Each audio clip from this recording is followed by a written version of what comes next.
ay rated SPG. Striktong patnubay at gabay ng magulang ang kailangan. Maaaring may masiselang tema, lengguwahe, karahasan, sexual, horror o droga na hindi angkop sa mga bata.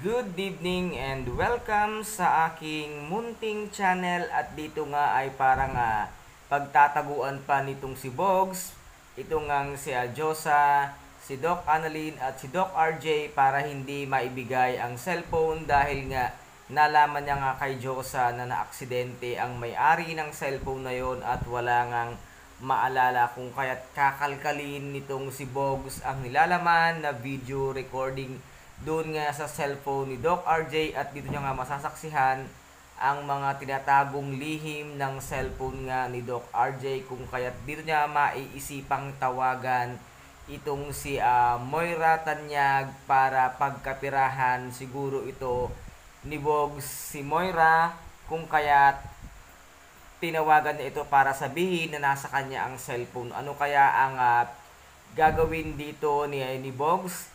Ituloy niya kaya ang kanyang plano na ipatubos ng malaking halaga ang cellphone ni Doc RJ kay Moira para magkapera siya para sa isang napakalaking impormasyon na malalaman niya tungkol doon nga sa cellphone. At sabi nga ni Bogs, alam ko na ang sikreto mo.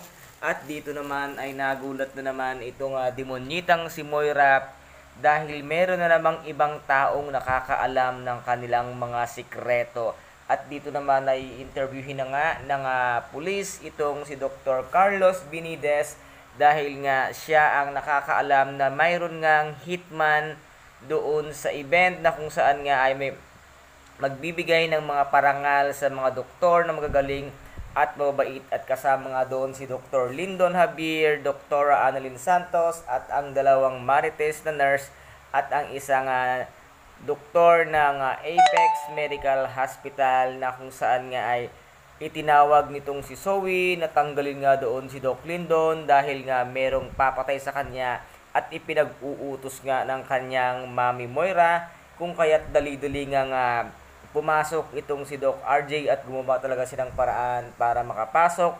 At nang makita na nga ang hitman ay dali-dali niyang sinabing magsida pa kayo, at ito nga niya agad niyakap itong si Dr. Lyndon Javier at siya nga ang natamaan ng baril na kung saan nga ngayon ay siyang ang nagpapagaling at sa awa naman ng Diyos ay naging maganda naman ang kanyang recovery, kaya't dali naman siya gumaling at nagpapalakas na siya sa ngayon.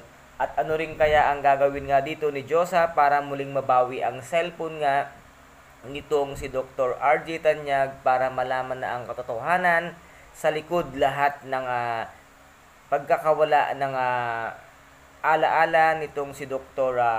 RJ Tanyag. At sana maisip mo rin, Bogs, yung tama na kung sino ang tunay na may-ari ng cellphone. Total tutubusin naman iyan at may interest pa. Ibigay mo sana, Bogs, sa taong karapat-dapat na siyang tunay na may-ari ng cellphone. At ito po ang ating pakaaabangan dito sa Abot Kamay na pangarap, na kung saan ay paganda ng paganda ang bawat eksena at bawat kaganapan sa Abot Kamay na pangarap.